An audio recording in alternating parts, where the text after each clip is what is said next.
மத்தேயு எழுதின சுவிசேஷம் 5ஆம் அதிகாரம் 10வது வசனம். நீதிமொழிகள் 5 மத்தேயு 5ஆம் அதிகாரம் 10வது வசனம். Blessed are they which are persecuted for righteousness' sake, for theirs is the kingdom of heaven. நீதி நிமித்தம் துன்பப்படுகிறவர்கள் பாக்கியவான்கள், அவர்கள் தேவனுடைய புத்திரர் எனப்படுவார்கள். ஜெபிப்போம். பிதாவே, நாங்கள் ஸ்தோத்திரிக்கிறோம். இந்த மாதத்தின் முதல் நீதியின் ஞாயிறு கொண்டாடும்படிக்கு எங்களுக்கு நீர் நடத்தினதற்காக நாங்களுமே ஸ்தோத்திரிக்கிறோம். இப்பொழுது ஆவியானவர் எங்களோடு கூட இடைப்படுவீராக. உடைய வார்த்தைகள் எங்களுக்கு பலமுள்ளவைகளாய், இந்த வாரம் முழுவதும் தேவனுடைய நீதியை நாங்கள் நடப்பிக்கிறவர்களாய், எங்களுக்குள் உம்முடைய நீதியை விளங்க பண்ணும்படி நாங்கள் ஜெபிக்கிறோம். அடியினை முற்றிலுமாய் மறைத்து உம்முடைய ஆவியானவர் மாத்திரம் வெளிப்படுவீராக, இருதயங்களை நடத்துவீராக. இயேசு கிறிஸ்து மகிமையுள்ள நாமத்தில் பிதாவே, ஆமென். கர்த்தருக்கு மகிமை உண்டாகட்டும். Nice to see you in the presence of the Lord. God bless you all. Praise God. The Righteousness Sunday, நீதியின் ஞாயிறு. ஆண்டவரே இயேசு கிறிஸ்துவுடைய வார்த்தையில் மிக முக்கியமான ஒரு வார்த்தை நீதி நிமித்தம் துன்பப்படுதல். Persecuting, being persecuted for righteousness' sake. நீதி நிமித்தம் துன்பப்படுகிறவர்கள் பாக்கியவான்கள், பரலோக ராஜ்யம் அவர்களுடையது. சிறு பிள்ளைகளை குறித்து சொல்லும் பொழுது பரலோக ராஜ்யம் அப்படிப்பட்டவர்களும் உடையது. குழந்தைகளைப் போல யார் இருக்கிறார்களோ அவர்களுடையது பரலோக ராஜ்யம். ஆனால் நீதி நிமித்தம் துன்பப்படுகிறவர்கள், those who are persecuted for the sake of righteousness, வசனம் சொல்லுகிறது, theirs is the kingdom. பரலோக ராஜ்யம் அவர்களுக்கே சொந்தமானது. ஒரு அல்லேலூயா சொல்லுங்க. இதுதான் ஆவிக்குரிய வாழ்க்கையில் கிடைக்கிற ஒரு மகா பெரிய பாக்கியம்.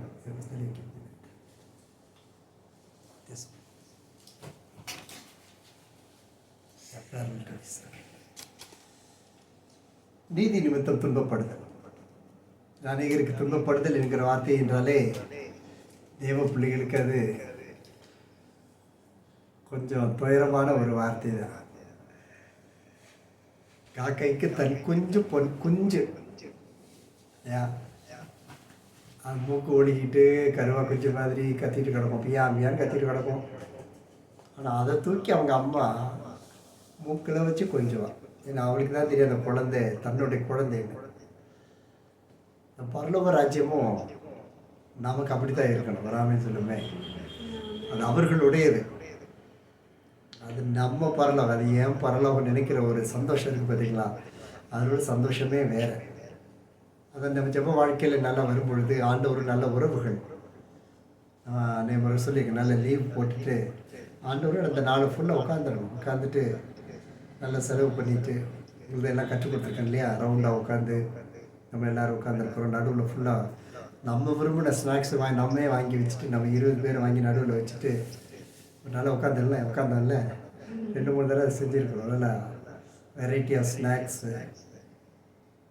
அதை போல் நமக்கு தேவையான கொஞ்சம் பக்கத்தில் வச்சுட்டு அப்படி ஆண்டவரோடு உட்காந்துருக்கிற ஒரு அனுபவத்துக்குள்ளே வந்தோம்னா இந்த பரலோக ராஜ்யத்தில் பார்க்க முடியும்.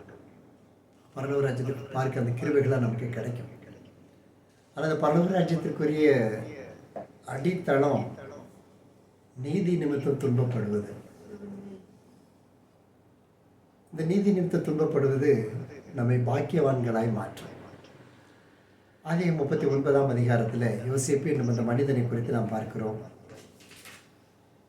ஆதியாகமம் 39ஆம் அதிகாரம் 20ஆம் வசனம் முதல் வாசிக்கிறோமானால், யோசேப்பின் எஜமான் அவனை பிடித்து ராஜாவின் கட்டளையால் காவலில் வைக்கப்பட்டவர்கள் இருக்கும் சிறைச்சாலையில் அவனை ஒப்புவித்தான்.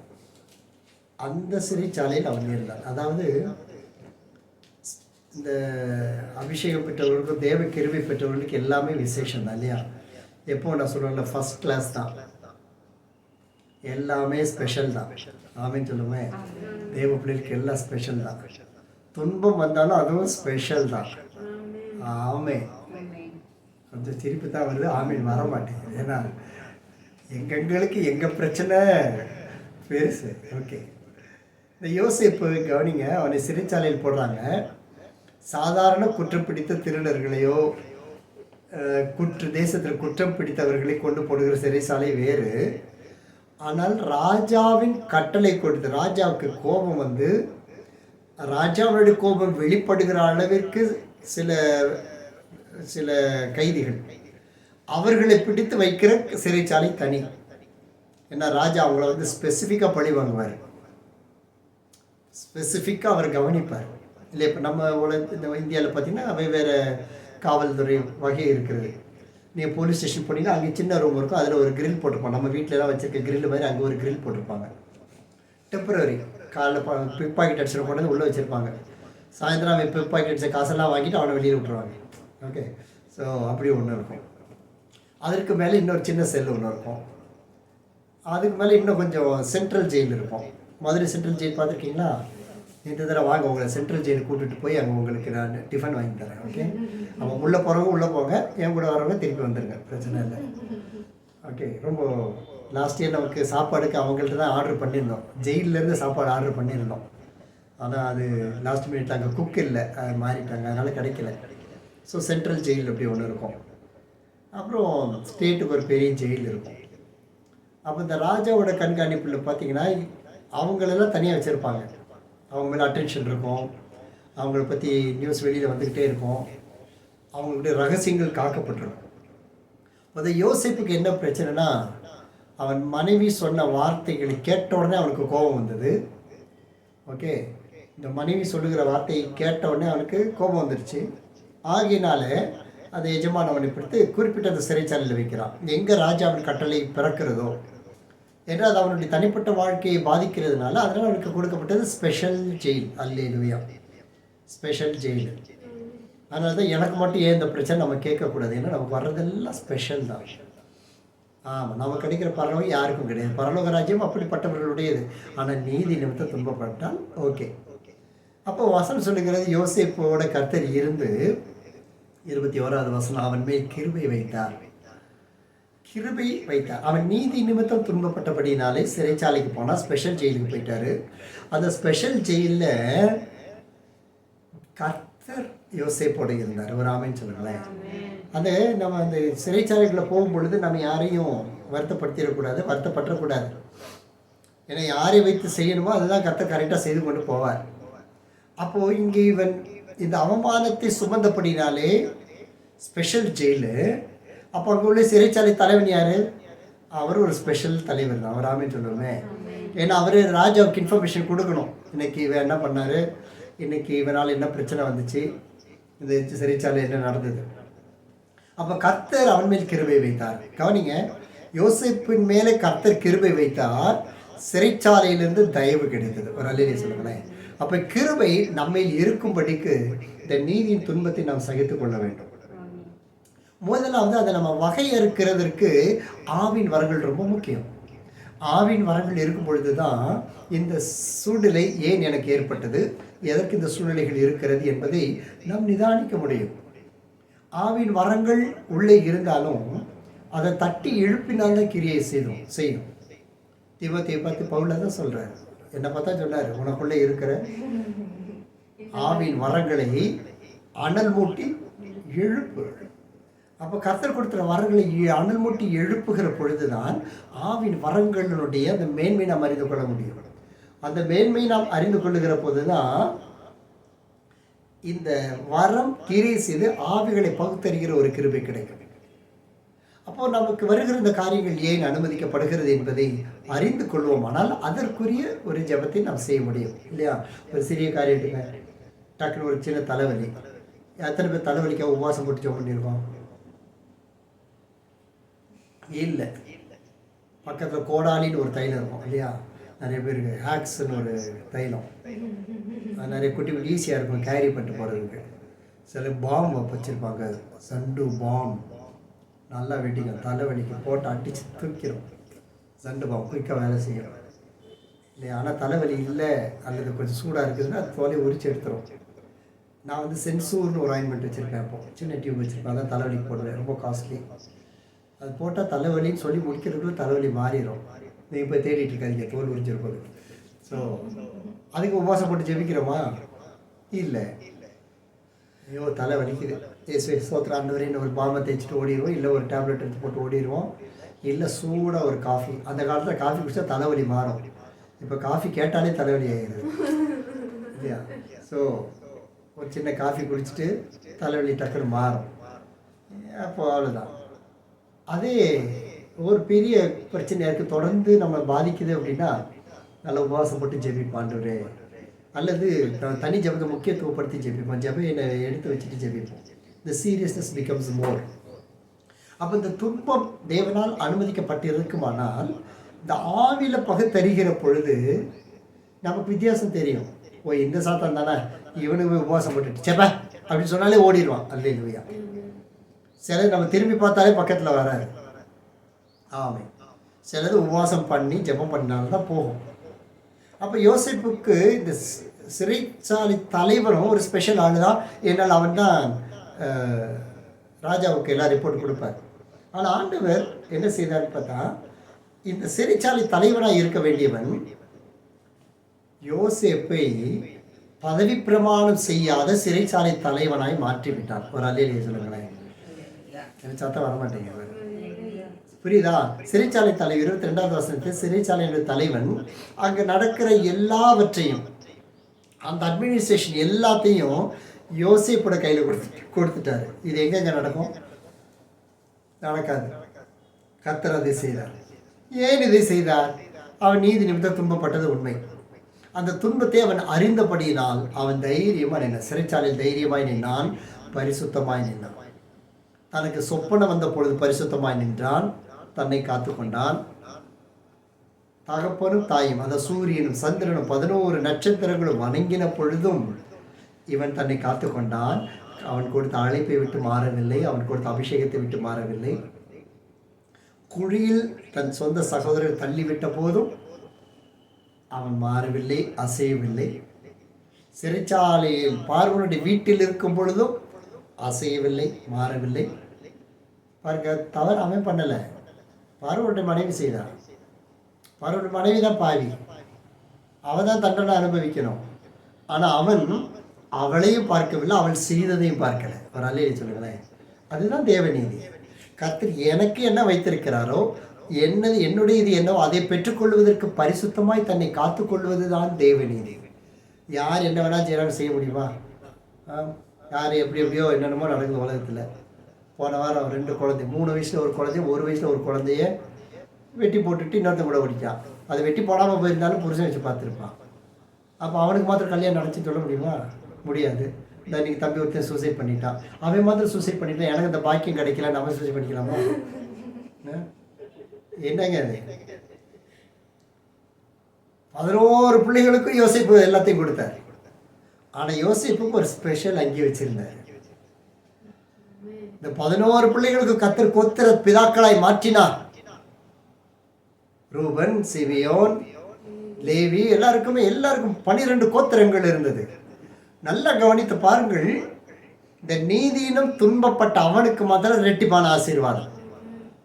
குழியில் இருந்த பொழுது அவன் சகோதரர்களை கோபித்துக் கொள்ளவில்லை.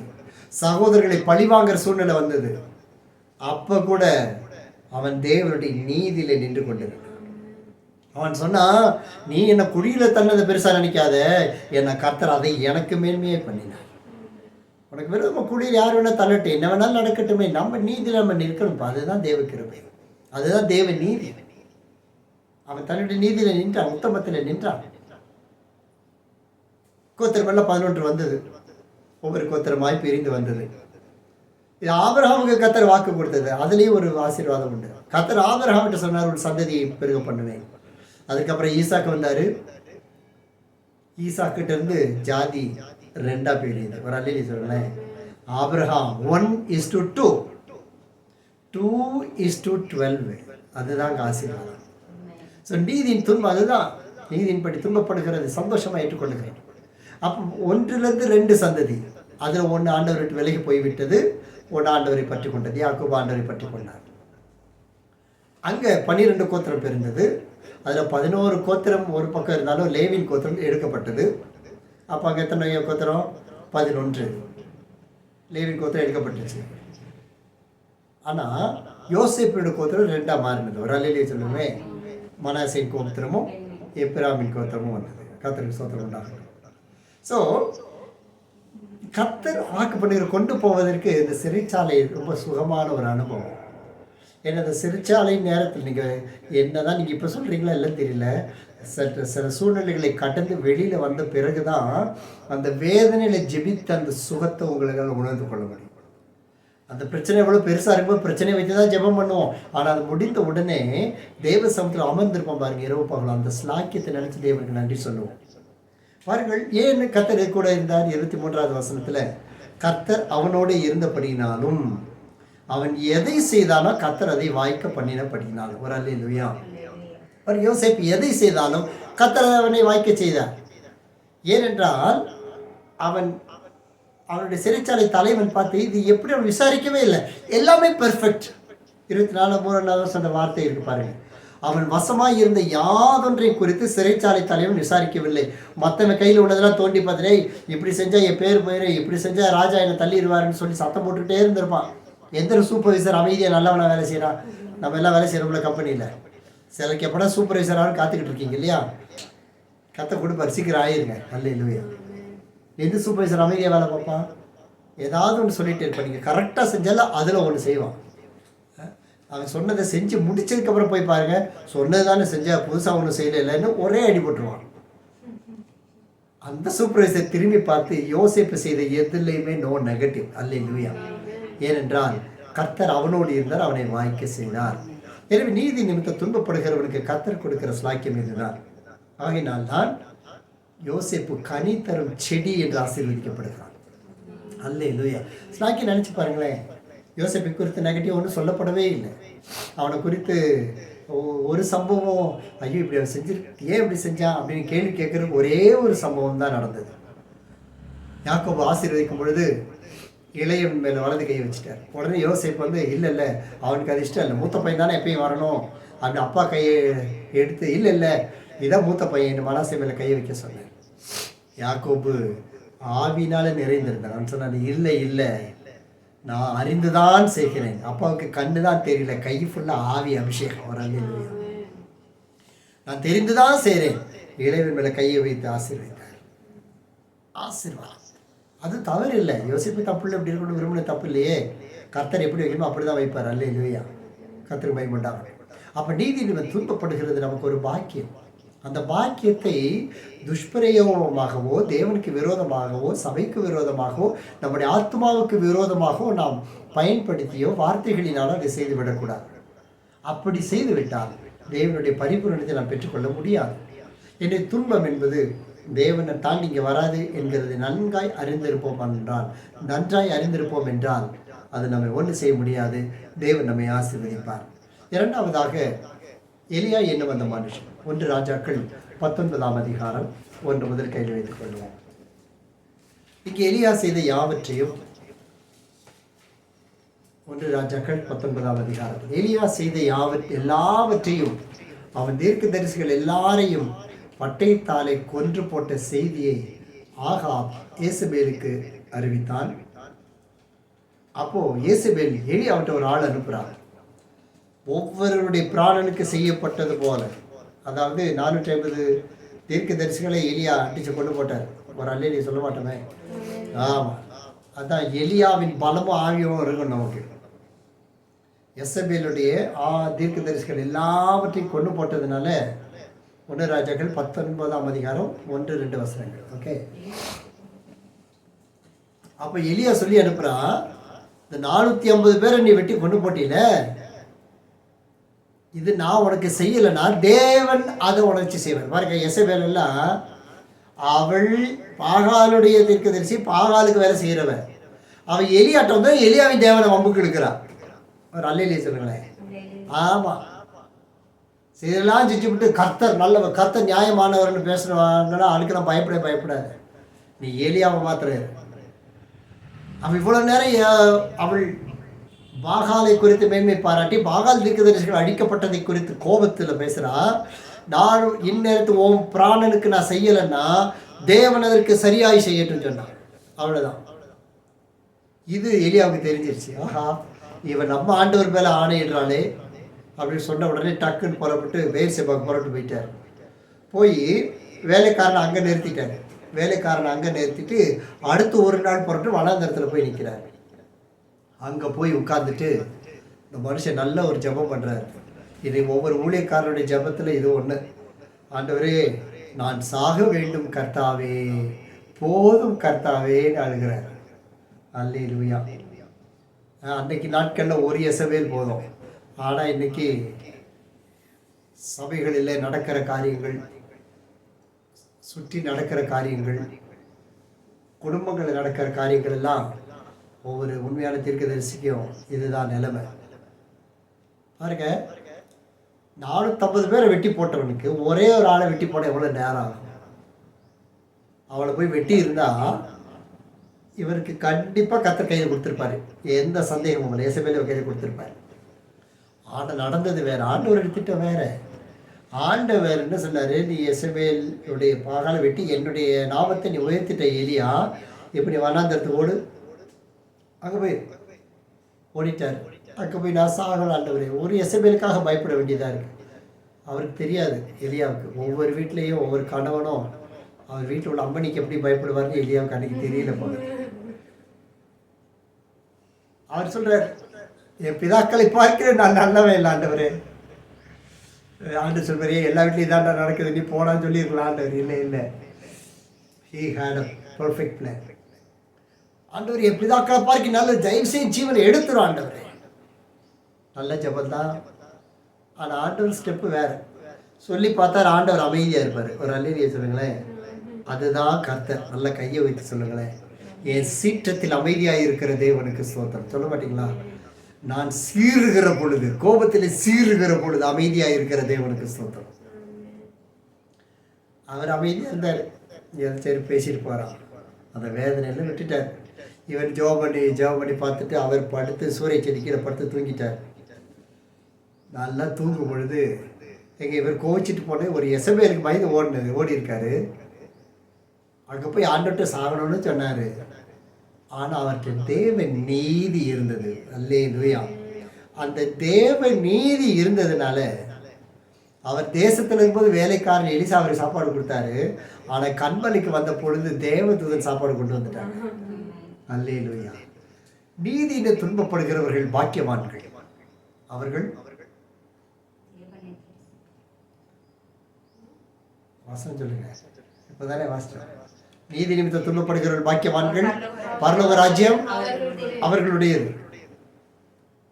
அந்த டாபிக்கை மறந்துடாதீங்க. நீதி நிமித்தம் துன்பப்படுகிறவர்கள். சரி, அவர் போய் வாங்க படுத்துட்டாரு. தேவதூதன் வந்து அவரை தட்டி எழுப்புறாரு. ஹலோ சார், எந்திரிச்சு சாப்பிடுங்க. ஏன்னா தேவதூதன் கொஞ்சம் யோசிச்சுட்டாரு போல. தேவதூதனே சாப்பாடு கொண்டு போற அளவுக்கு இவன் அவ்வளோ பெரிய ஆளா?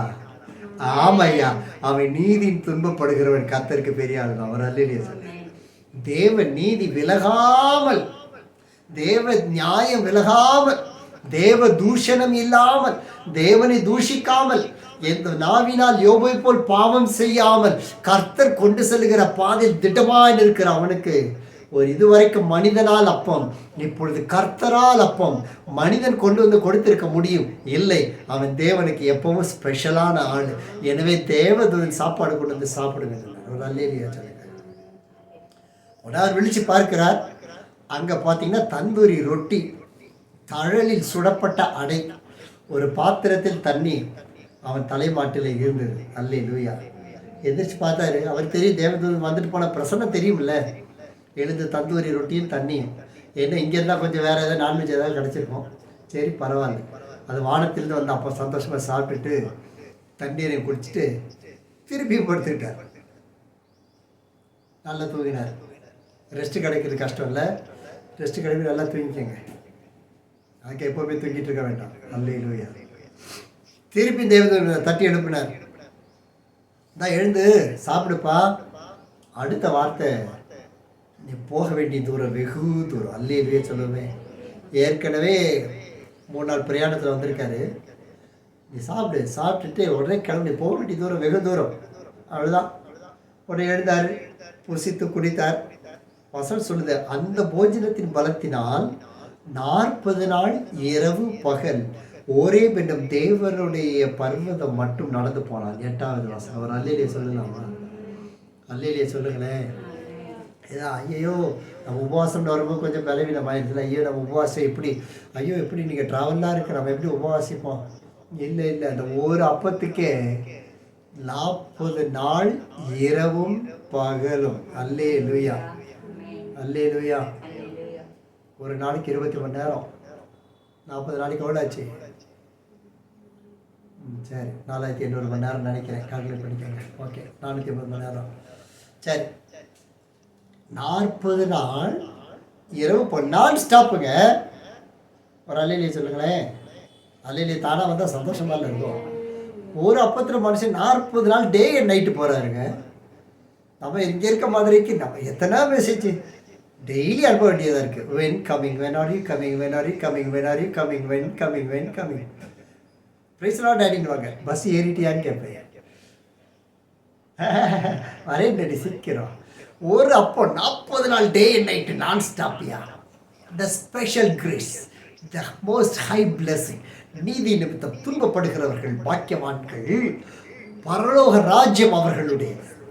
அவர் சாப்பிட்டது என்னவோ அந்த உலகத்தில் தான் அவருக்குள்ள வந்த பலனோ பரலோக ராஜ்யத்திற்குரிய பலன்.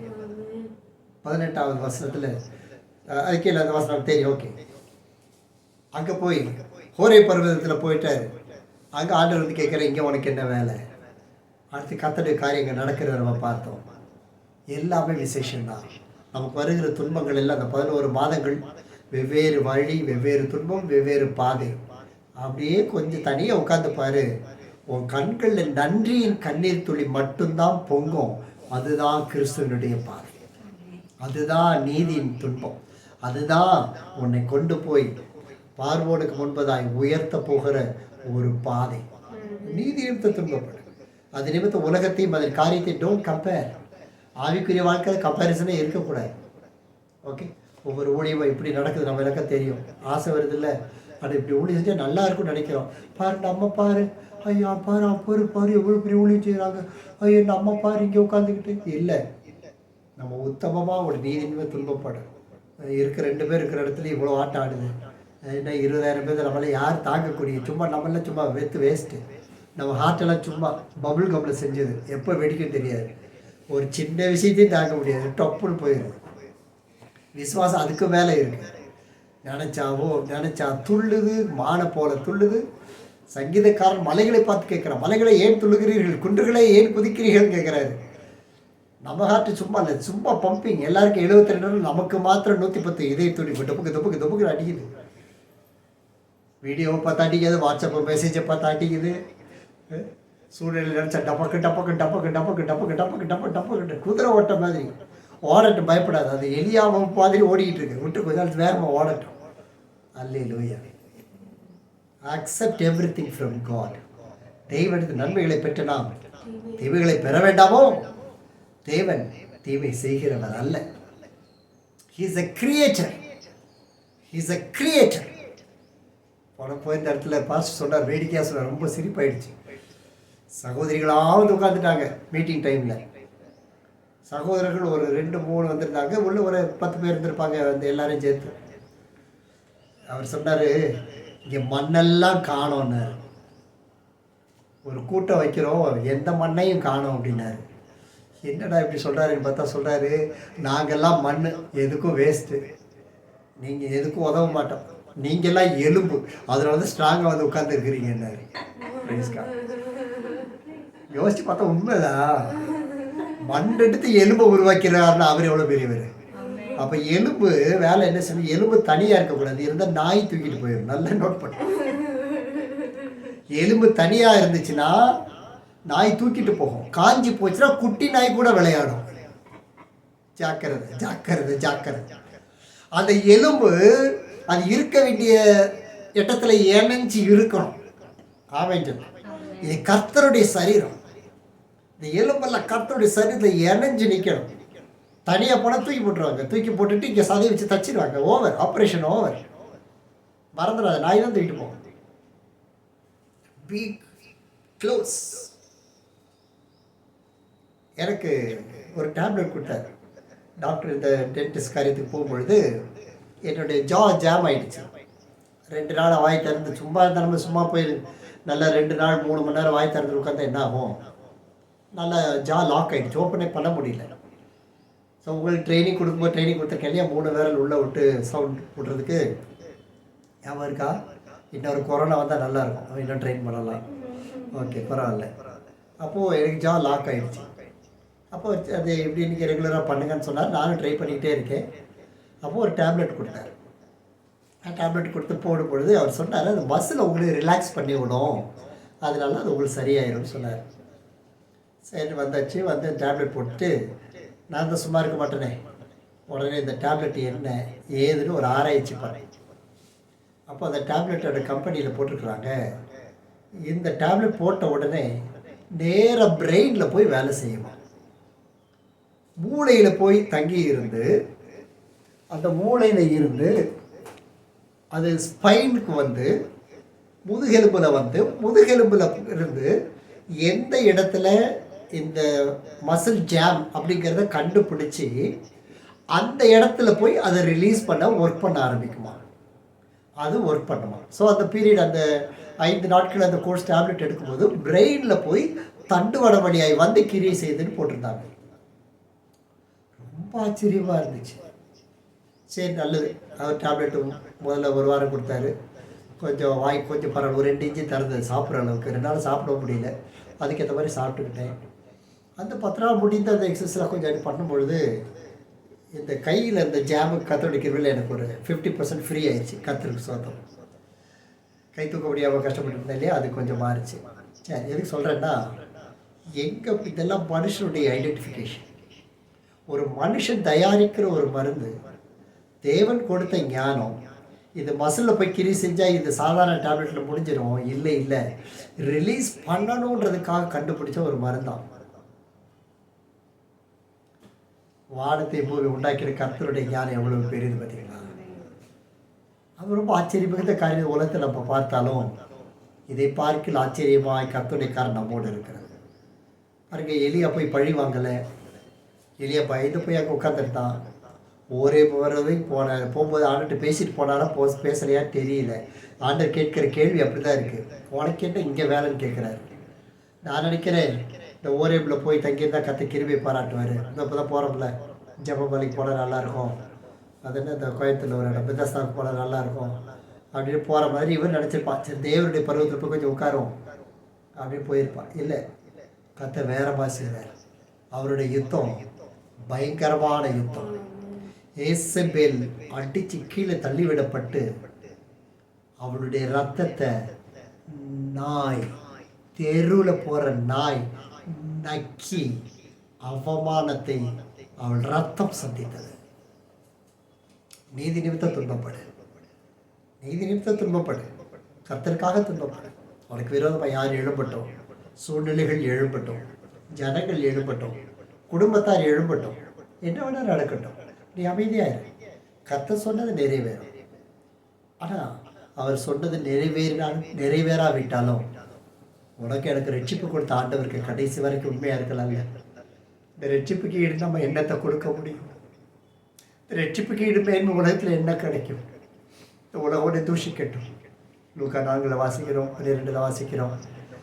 ஒரு சரீரத்தை கொன்று அதற்கு பின் ஒன்றும் செய்ய திராணி இல்லாத மனுஷனுக்கு நீ பயப்படாத.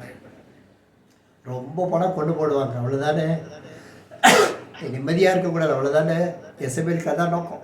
என் 450 தீர்க்கதரிசிகளை அழிச்சு ஒருத்தன் அழிச்சார்ல, இவன் ஒருத்தனை அழிச்சிடணும்னு இல்லை. வசனம் சொல்லுது, யுத்தம் கர்த்தருடையது, யுத்தம் கர்த்தருடையது. அவர் இறங்கி வந்தால் எசபேலுக்கும் எசபேல் தீர்க்கதரிசி மேலே கையை வைக்கவே முடியாது. நீதி நிமித்தம் துன்பப்படுகிறவர்கள் பாக்கியவான்கள், பரலோக ராஜ்யம் அவர்களுடையது. எவ்வளோ துன்பப்பட்டாலும் உன் நாவை விரோதமாய் திறக்காது, தேவதாசனுக்கு விரோதமாய் திறக்காது. நீ எந்த சபையை பார்க்கிற, நீங்கள் எந்த சபையாக இருந்தாலும் சரி, உங்களுடைய ஊழியருக்கு விரோதமாக நாம திறவாதிருங்கள். ஒரு சபைக்கு விரோதமாக திறவாதிருங்கள். ஒரு நல்ல கிறிஸ்தவருக்கு விரோதமாக வாய் திறவாதிருங்கள். யாருக்கு விரோதமாக பேசாதிருங்கள். கர்த்தர் நம்ம கையுத்தம் பண்ணுவார்.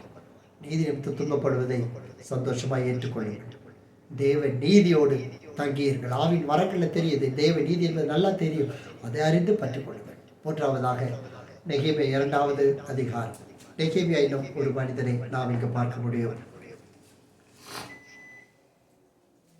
நெகேமியா 2வது அதிகாரம் 19வது வசனம். ஓரோனியனான சன்பல்லாத்தும் அம்மோனியனாகிய தொபியா என்னும் ஊழியக்காரனும் அரேபியனான கேஷேமோ இதை குறித்து கேள்விப்பட்ட பொழுது எங்களை பரியாசம் பண்ணி எங்களை நிந்தித்து, நீங்கள் செய்கிற இந்த காரியம் என்ன? நீங்கள் ராஜாவுக்கு விரோதமாக கலகம் பண்ண போகிறீர்களோ என்றார்கள். அதற்கு நெகேமியா மறுமொழியாக, பரலோகத்தின் தேவனானவர் எங்களுக்கு காரியத்தை கைகூடி வரப்பண்ணுவார். அவருடைய ஊழியக்காரராகிய நாங்கள் எழுந்து கட்டுவோம். உங்களுக்கோ வென்றால் எருசலேமிலே பங்கும் இல்லை, பாத்தியமும் இல்லை, உங்கள் பேர் விளங்க ஒன்றுமில்லை என்று அவனுடனே சொன்னான். கர்த்தருக்கு ஸ்தோத்திரம். இப்போ சன்பல்லாத், தொபியா, கேஷிம் 3 பேர். யாரு?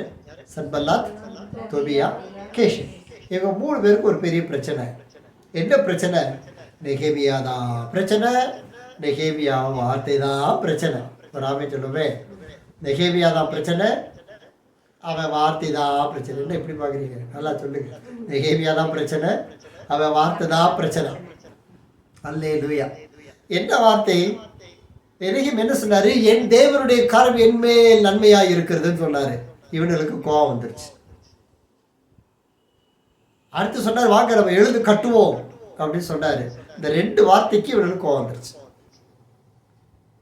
மேல் வசனம் வாசிட்டு நல்லா தெரியும். தேவனுடைய கரம் என்மேல் நன்மையா இருக்கிறது அறிக்கையிட்டு சொல்லல, அவன் அறிக்கையிட்டான். ராஜா சொன்ன வார்த்தை, இந்த ஆலயத்தை கட்டுவதற்கு, இந்த கோட்டையை கட்டுவதற்கு, எருசலேமை கட்டுவதற்கு ராஜா கொடுத்த வார்த்தைகளையும் ஜனங்களுக்கு சொல்லி, வாங்க நம்ம எழுந்து கட்டுவோம்னு சொல்லி நன்மையான வார்த்தைகளை பேசுகிறான். அவர் கைகளை திடப்படுத்தினார்களா? நெகேமியாவோட கையை திடப்படுத்தினார்கள். உடனே வந்துட்டாங்க. வந்து அவங்க கேட்குற வார்த்தை, ராஜாவுக்கு விரோதமாக கலகம் பண்ணுறீங்களோ? ராஜா தான் சொல்லி அனுப்புனாரு, ஆனால் ராஜாவுக்கு விரோதமாக கலகம் பண்ணுறீங்களோ? அப்போ இவன் சொன்னா, இல்லைப்பா, எங்கள் தேவனாகிய கர்த்தர். அடுத்து சொல்கிறான், அவருடைய ஊழியக்காரராகிய நாங்கள். இந்த தொபியாங்கிறவனும் ஒரு ஊழியக்காரன். வேற வாசல் சொல்லுது, தொபியாவும் ஒரு ஊழியக்காரன். ஆனால் இங்கே வந்து சொல்கிறான், நாங்கள் எங்கள் தேவனுடைய ஊழியக்காரர், நாங்கள் எழுந்து கட்டுவோம். நடந்தது என்ன? காலம் போதாது, எல்லாம் கத்த கிரி செய்தார். அல்லங்கம் கட்டப்பட்டது, தேவநாம மகிமைப்பட்டது. நேருக்கு நேர் வந்து பேசுகிறாங்க, நேருக்கு நேர் எதிர்க்கிறாங்க. எதுக்கு? தேவ வார்த்தை செய்கிறதுக்கு. இதை ஊழியர் செய்கிற பெரிய ஒரு சவால். எனக்கு நிறையா ஊழியர்கள் கேஸ் போட்டிருக்காங்க. ஒரு சபை, தயவுசெய்து அதுக்காக ஜிபிங்க. நேற்று நான் பிரேயரில் சொல்ல பார்த்தேன். எவாஞ்சலிக் சர்ச் ஆஃப் இந்தியா, இந்திய சுவிசேஷ திருச்சபை 1978 கட்டின ஒரு சர்ச். அதை கட்டி இப்போ இத்தனை ஆண்டுகளாக போயிட்டுருக்கு, நடந்துட்டுருக்கு. 2 வாரத்துக்கு முன்னாடி ஒரு பொம்பளை போய் கேஸ் போட்டிருக்கா. என்ன, எங்கள் இடத்துல கட்டியிருக்காங்கன்னு சொல்லி. உடனே கோர்ட்டு நேற்று இடிக்கிற ஆர்டர் கொடுத்துருச்சு. நம்ம கோர்ட்டுக்கெல்லாம் ஜெபம் பண்ணுங்க, அநியாயம். நம்ம தேசத்துக்காக நம்ம ஜெபிக்கிறான்னு நான் கத்த நம்ம மேலே தான் கேள்வி கேட்பாரு. தயவுசெய்து ஜெபம் பண்ணுங்க. சர்ச்சை இடிக்கிறதுக்காக கோர்ட் ஆர்டர் கொடுத்துருச்சு. ஜனங்கள்லாம் வந்து நின்று நிற்கிறாங்க. கோர்ட் எப்படி உடனே ஆர்டர் கொடுக்க முடியும்? நம்ம நீதிமன்றம் அந்த அழகு. அதுக்கு தான் கத்த உங்களை என்ன இந்த நாட்டில் படித்து வச்சுக்கிறார். என் பிள்ளைங்க ஜெபம் பண்ணுவாங்க, தேசம் காக்கப்படணும்னு. தயவு செய்து ஜெபம் பண்ணுங்க. நம்ம காரியத்தில் பின்னாடி விடுங்க. கத்தர் எசபேலை பார்த்துக்குவார், தொபியாவை பார்த்துக்குவார், கேஷுவை பார்த்துக்குவார். நம்ம கத்தருக்காக இல்லை. இப்போ சபை இடிக்கப்படுறதுக்கு நேற்று வந்து நிற்கிறாங்க, ஒன்றும் பண்ண முடியல. அடுத்த ஒரு வாரத்துக்கு முன்னாடி ஆர்மியில் இருந்த ஒருத்தரை கூப்பிட்டு, அது சம வழிபாட்டு ஸ்தலம் இருக்குது ஆர்மியில், அங்கே கூப்பிட்டு ஒரு கிறிஸ்தவர் சாமுவேல் என்கிற ஒரு கிறிஸ்தவரை கூப்பிட்டு மணி அடிக்க சொல்லியிருக்காங்க. இவர் சொல்கிறார், இல்லைப்பா அது என்னுடைய மதத்துக்கு புறமானது, நான் அதை செய்கிறதில்லை, வேறு யாராச்சும் செய்யுங்கன்னு சொல்லி. உடனே ஒருத்தர் போய் கேஸ் போட்டான். கோர்ட்டு அவரை டிஸ்மிஸ் பண்ணிடுச்சு. எப்படி பண்ண முடியும்? என்ன கோர்ட்டு நம்ம நாட்டில் நடக்குது பாருங்க. இப்படி நீதி நிமித்தம் துன்பப்படுகிறது நம்ம தேசத்தில் நிறைய நடக்குது. நீங்களும் நானும் கண்ணீர் ரொம்ப விட வேண்டியது இருக்குது. சேர்த்து ஜெபிப்போம். கர்த்தர் எல்லாரையும் அழித்து போடுவார். நம்ம தேசம் வாழ்க்கை படணும். நம்முடைய என்னுடைய நாமம் தரிக்கப்பட்ட என்னுடைய ஜனங்கள் நம்ம எல்லாம் சேர்ந்து ஒருமனப்பட்டு ஜெபிக்கும் பொழுது தான் தேவ கிருபை நடக்கும். அதுக்கு அழகாக ஜெபம் நடக்குது. ப்ரேயர் நடத்த அருமையான ஜெபங்கள் காலையில் மாலையில் நடக்கும். ரொம்ப ஆசீர்வாதமாக இருக்குது. தயவுசெய்து அதில் இணைஞ்சு கொள்ளுங்க. எவ்வளவு முடிவால் இணைச்சு கொள்ளுங்க. கர்த்தர் பெரிய காரியங்கள் செய்து கொண்டே இருக்கிறார். அப்போ நம்ம இந்த நீதி துன்பப்படுவதற்கு நம்ம ஆயத்தப்படணும். எபிரேயர் 11ஆம் அதிகாரம், எபிரேயர் 11:32. சீக்கிரம் முடிக்கிறேன், கவலைப்பட வேண்டாம். பின்னும் எபிரேயர் 11:32. பின்னும் நான் என்ன சொல்லுவேன்? கிதியோன், பாராக், சிம்சோன், எப்தா, தாவீது, சாமுவேல் என்பவர்களையும் தீர்க்க தரிசிகளையும் குறித்து நான் விவரம் சொல்ல வேண்டுமானால் காலம் போதாது. ஆனால் விசுவாசத்திலே அவர்கள் ராஜ்யங்களை ஜெயித்தார்கள், நீதியை நடப்பித்தார்கள். ஒரு அல்லேலியா சொல்லுங்களேன். தேவ ராஜ்யத்தை ஜெயிப்பதற்கு தேவ நீதி அடிப்படை. The righteousness of God is the foundation to build the kingdom of God. Can you say that? The righteousness of God is the foundation to build the kingdom of God or to conquer the kingdom of God. தேவனுடைய ராஜ்யங்களை ஜெயிக்கும்படிக்கு அவர்கள் நீதி நடப்பித்தார்கள். இந்த நீதி நடப்பித்த பிறகு வாக்குத்தத்தங்களை பெற்றார்கள். ஒரு ஆமென். இந்த வாக்குத்தத்தத்தை பெற்ற பின்பு சிங்கங்களின் வாய்களை அடைத்தார்கள். அல்ல, இது ரொம்ப எக்ஸ்பிளனேஷன் தேவையில்லை. ரைட்டு, விடல். அதோட சிங்கங்களின் வாய்கள் அடைத்த பின்பு அக்கினியின் உக்கிரத்தை அவித்து போட்டார்கள். அதற்கு பின்பு பட்டயம் தேடி வந்தது. பட்டய கருக்குக்கு தப்பினார்கள். பலவீனத்தில் பலன் கொண்டார்கள். யுத்தத்தில் வல்லவர்களானார்கள். அந்நியருடைய சேனைகளை முறியடித்தார்கள். அல்லேலூயா. இதெல்லாம் தேவனுடைய நீதி நடப்பித்ததினால் வந்த பலன். ஸ்திரீகள் சாக கொடுத்த தங்களுடையவர்களை உயிரோடு எழுந்திருக்க பெற்றார்கள். வேறு சிலர் மேன்மையான உயிர்த்தெழுதலை அடையும்படி விடுதலை பெற சம்மதியாமல் வாதிக்கப்பட்டார்கள். இந்த வாதையினால நான் உயிர்த்தெழுதலை பெற்றுக்கொள்வேன்னு சொல்லிட்டு அந்த வாதையை ஏற்றுக்கொண்டாங்க. எவ்வளவு ஒரு அற்புதமான பிரசனத்தை நான் ஃபீல் பண்றேன். தேவ நீதி நடப்பிக்குதல் எவ்வளவு பெரிய சாக்கியங்கள் நமக்கு கொண்டு வருகிறது பார்த்தீங்களா? நம்ம காணப்போதாது. ஸ்டெப் பை ஸ்டெப் ராஜ்யத்தில் ஜெயிக்க, நீதி நடப்பிக்க, வாக்கு தத்தங்களை பெற்றுக்கொள்ள, சிங்கங்களை அடைப்பதற்கெல்லாம் ஒரு தேவ நீதி செய்கிறவனுக்கு உண்டாகும். 36. வேறு சிலர் நிந்தனைகளையும் அடிகளையும் கட்டுகளையும் காவலையும் அனுபவித்தார்கள். கல்லெறியுண்டார்கள். நீதிக்காக வாளால் அறுத்தார்கள். பரீட்சை பார்க்கப்பட்டார்கள். 37. பட்டயத்தினாலே வெட்டப்பட்டு மரித்தார்கள். செம்மறியாட்டு தோள்களையும் வெள்ளாட்டு தோள்களையும் போர்த்து கொண்டு திரிந்து குறைவையும் உபத்திரவத்தையும் துன்பத்தையும் அனுபவித்தார்கள். இதெல்லாம் யாருக்கு? தேவ நீதி நடப்பித்தவர்களுக்கு. 38வது வசனம் பாருங்க. இதுதான் நாம் கற்றுக்கொள்ள வேண்டிய ஒரு பிரதான காரியம். உலகம் அவர்களுக்கு பாத்திரமாய் இருக்கவில்லை. உலகத்துக்கு அவங்களுக்கு சம்மதம் இல்லை. உலகத்தை அவங்க தேடவும் இல்லை, பார்க்கவும் இல்லை. உலகத்துக்குரிய மேன்மையை தேடாதீங்க. அது நன்மையான ஈவுகள் தேவனிடத்திலிருந்து வரும். அவர்கள் வனாந்தரங்களிலும் மலைகளிலும் குகைகளிலும் பூமியின் வெடிப்புகளிலும் சிதறுண்டு அலைந்தார்கள். எவ்வளவு பெரிய உபத்திரவம் தேவனுக்காக. இவர்கள் எல்லாரும் விசுவாசத்தினாலே நற்சாட்சி பெற்றார்கள். ஆனால் வாக்கு தத்தம் பண்ணப்பட்டதை அடையாமற் போனார்கள். ஏனென்றால் தேவ நீதி அவர்களிடத்தில் காணப்படவில்லை. பார்த்தீங்களா? தேவ நீதி உள்ளவர்களுக்கு உள்ள வித்தியாசம் நீதி அற்றவர்களுக்கும். ஏன்னா அந்த 36 இருந்து வேறு சிலர் அடிகளை வாங்கினார்கள், பாடுகளை அனுபவித்தார்கள், கல்லெறி உண்டார்கள், மரித்தார்கள். ஸ்டில் அவர்கள் விசுவாசத்தில் சாட்சி பெற்றார்கள். ஸ்டில் வாக்கு தத்தம் பெற்றதை அவர்கள் அடையாமல் போக முடியவில்லை. காரணம், அந்த வாக்கு தத்தத்தை வரைக்கும் அவர்களுக்கு பொறுமை இல்லை. தேவ நீதியை மாற்றி போட்டார்கள். Why this is not happening to me? Because you have to wait for the righteousness of God. தேவ நீதிக்காய் காத்திருக்கிறவர்கள் வாக்குத்தத்தம் பண்ணப்பட்டதை பெறுவார்கள், சிங்கத்தின் வாய்களை அடைப்பார்கள். அல்லேலூயா. அப்ப வாக்குத்தத்தம் நிறைவேறணும்னா இந்த நீதி நிமித்த துன்பப்படுத்துகிறவர்களை பெற்றுக்கொள்ள வேண்டும். பாருங்க, அப்படிப்பட்டவர்கள் நம்மை அல்லாமல் பூரணர் ஆகாதபடிக்கு விசேஷித்த நன்மையானதொன்றை தேவன் நமக்கென்று முன்னதாக நியமித்திருந்தார். நீதி நிமித்தம் துன்பப்படுகிறது தேவனால் வருகிற அனுகிரகம். அல்லேலூயா. 1 பேதுரு 4ஆம் அதிகாரம். Thank you Lord. 1 பேதுரு 4:1 முதல். இப்படி இருக்க கிறிஸ்து நமக்காக மாம்சத்திலே பாடுபட்டபடியால் நீங்களும் அப்படிப்பட்ட சிந்தையை ஆயுதமாக தரித்துக் கொள்ளுங்கள்.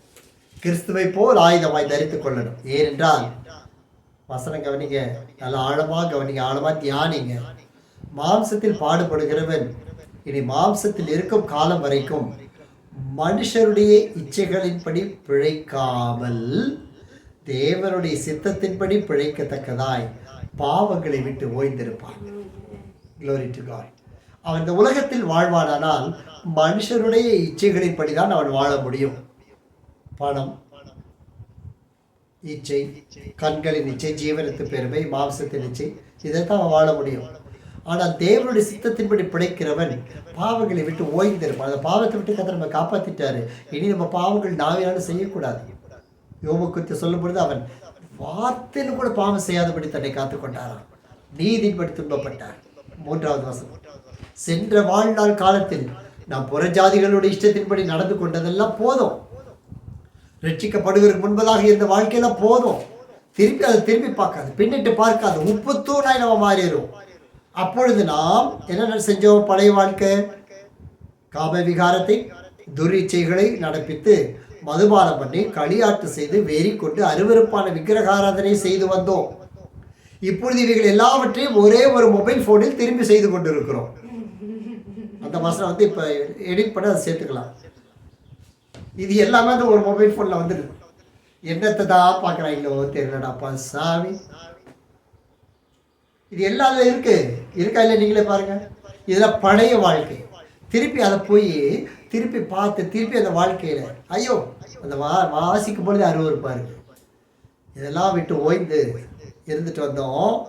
இன்னைக்கு நம்ம விழாமல் இருப்பது தேவ கிருபை. Praise be to God. 7வது வசனம், 7, 8, 9. எல்லாவற்றிற்கும் முடிவு சமீபமாயிற்று. ஹலோ, எல்லாவற்றிற்கும் முடிவு சமீபம்.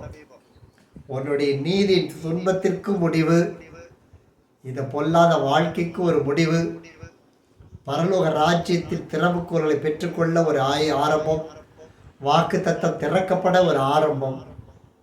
ஆனால் எல்லாவற்றின் முடிவு சமீபமாயிற்று. ஆகையால் தெளிந்த புத்தி உள்ளவர்களாய் இருந்து ஜெபம் பண்ணுவதற்கு ஜாக்கிரதை உள்ளவர்களாய் தெளிந்த புத்தி. நம்ம எதுக்கு ஜெபிக்கணும்? நம்ம எதுக்கு இந்த ஐக்கியத்தில் இருக்கணும்? எதுக்கு நம்ம கீழ்ப்படியணும்? எல்லாம் நிதானிச்சு அறிஞ்சு நல்ல தெளிந்த புத்தியோட கர்த்தருடைய சமூகத்தில் சேரணும். எல்லாம் ஒரு முடிவு வரப்போகுது. எல்லாவற்றுக்கும் மேலாக ஒருவரில் ஒருவர் ஊக்கமான அன்புள்ளவர்களாய் இருங்கள். அன்பு திரளான பாவங்களை மூடும். முறுமுறுப்பில்லாமல் ஒருவரை ஒருவர் உபசரியுங்கள். அவனவன் பெற்ற வரத்தின்படி நீங்கள் தேவனுடைய பற்பல கிருபையுள்ள ஈவுகளை பகிர்ந்து கொடுக்கும் நல்ல உக்கரானக்காரர் போல ஒருவருக்கு ஒருவர் உதவி செய்யுங்கள். அப்படி கீழே நிறையா இருக்குது. 11. ஒருவன் போதித்தால் தேவனுடைய வாக்கியங்களின்படி போதிக்க கடவன். உதவி செய்தால் தேவன் தந்தருளும்படி பலத்தின்படி உதவி செய்ய கடவன். எல்லாவற்றிலேயும் இயேசு கிறிஸ்து மூலமாய் தேவன் மகிமைப்படும்படியே நீங்கள் செய்வீர்களாக. நம்ம செய்கிறது எதுனாலும் தேவன் மகிமைப்படுறாரான்னு கொஞ்சம் கவனிங்க. அது மூலமாக கர்த்தர் மகிமைப்படட்டும். அவருக்கே மகிமை வல்லமையும் சதா காலங்கள் உண்டாயிருப்பதாக. ஆமென். நீதி நிமித்தம் துன்பப்படுகிறவர்கள் பாக்கியவான்கள், பரலோக ராஜ்யம் அவர்களுடையது. ஆயத்தமா எல்லா கண்களும் மூடலாம். தேவன் இந்த நீதி நிமித்தம் இந்த துன்பங்களை நாம் கடந்து செல்ல வாக்கு தத்தம் பெற்றதை பெற்றுக்கொள்ள கர்த்தர் அனுக்கிரகம் செய்வாராக. Thank you Lord. எல்லா கண்களை மூடி சொல்ல இதயத்தில் கை வச்சு சொல்ல, ஆண்டவரே நீதி நிமித்தம் துன்பப்படுவதற்கு எனக்கு அனுக்கிரகம் செய்தரன். ஆண்டவரே இவள் எல்லாவற்றும் தேவன் மகிமைப்படும்படிக்கு என்னை தொடுவீராக, நடத்துவீராக. ஆவியானவருடைய நடத்துதலுக்கு எங்களை நாங்கள் அர்ப்பணிக்கிறோம். உடைய வரங்களை எங்களை கிரியை செய்யட்டும். உடைய ஆவியானவர் எங்களை நன்மைகளுக்குள்ளாய் நடத்துகிற பொழுது நாங்கள் ஜாக்கிரதை உள்ளவர்களாய் எச்சரிப்புள்ளவர்களாய் திரும்புவதற்கு எங்களுக்கு அனுக்கிரகம் செய்தார்கள். இப்படிப்பட்ட வல்லமையுள்ள தீர்க்கதரிசிகள் யோசேப்புக்கு ராஜ்யமே எதிராக இருந்த பொழுது நீர் யுத்தம் செய்து உடைய நாமத்தை நிறைவேற்றினீர். எலியா கொடுமையான அந்த இசைவேலை சந்தித்த பொழுது நீர் யுத்தம் செய்து உமது நாமத்தை மகிமைப்படுத்தினீர். நெகேமியாவுடைய வேலை கட்டப்படுவதற்கு உடன் இருந்த ஊழியக்காரர்களே தடைகளாய் இருந்த பொழுது அலங்கத்தை கட்டி முடிக்க கிருபை தந்தீர். எல்லாவற்றிற்கும் மூடி வருகிறது. நாங்கள் அனைவரும் சாட்சியுள்ளவர்களாய் உடைய வேலை செய்து முடிக்க கிருபை தார். அந்த கிருபைக்காய் ஸ்தோத்திரம். இயேசுவின் நாமத்தில் நீதி உள்ளவர்களாய் இந்த வாரம் முழுவதும் நாங்கள் நீதியை குறித்து தியானிக்க, நீதியை குறித்து நாங்கள் ஜெபிக்க, நீதியிலே பசித்தாக உள்ளவர்களாய் நிற்க கிருபை பாராட்டு. இந்த பாதைகள் முழுவதும் ஜெபித்த காரியங்கள் கர்த்தருடைய கருத்தில் இருப்பதாக எங்களை பரிசுத்தப்படுத்த உங்களுக்கு சாட்சியாய் மாற்றும். ஒவ்வொரு கனி தரும் செடியாய் எங்களை மாற்றும். கர்த்தர் உங்களுடைய நாமத்தை மகிமைப்படுத்துகிறார். சத்துருடைய எல்லா கோட்டையும் தகர்த்தெறிகிறோம். நீர் ஆளுகை செய்கிறார். பணிந்து தொழுகிறோம், வழி நடத்தும். இயேசு கிறிஸ்துவின் நாமத்தில் பிதாவே, ஆமே ஆமே. நம்முடைய கர்த்தர் இயேசு கிறிஸ்துவின் கிருபை, பிதாவாகிய தேவனுடைய அன்பும் பரிசுத்த ஆவியானவருடைய அந்நியோன்ய ஐக்கியமும் ஆசீர்வாதம் சமாதானம் சுகம் வழிநடத்துவது அனைவரோடு அவற்றிப்பதுக்கு எல்லா தெய்வ பிள்ளைகளோடும் இன்று சதா காலம் தங்கியிருப்பதாக. ஆமே ஆம் என்று சொல்லும் தேவரையும் ஆசீர்வதி எல்லைகளை பெரிதாக்கும். உமது கரம் என்னோடு கூட இருந்து எல்லா தீங்கிற்கு வரை விலக்கி காத்திருக்கும். ஆத்மாவே கர்த்தரை ஸ்தோத்திரி, முழுபடி பரிசுத்த நாமத்தை ஸ்தோத்திரி. ஆத்மாவே கர்த்தரை ஸ்தோத்திரி. அவர் செய்த சகல உபகாரங்களை மறவாதே. என் ஜீவனுள்ள நாளெல்லாம் நன்மையும் கிருபையும் என்னை தொடரும் என்பதே. ஆமே ஆம். அல்லேலூயா. இம்மானுவேல். கர்த்தரே தேவன். God bless you.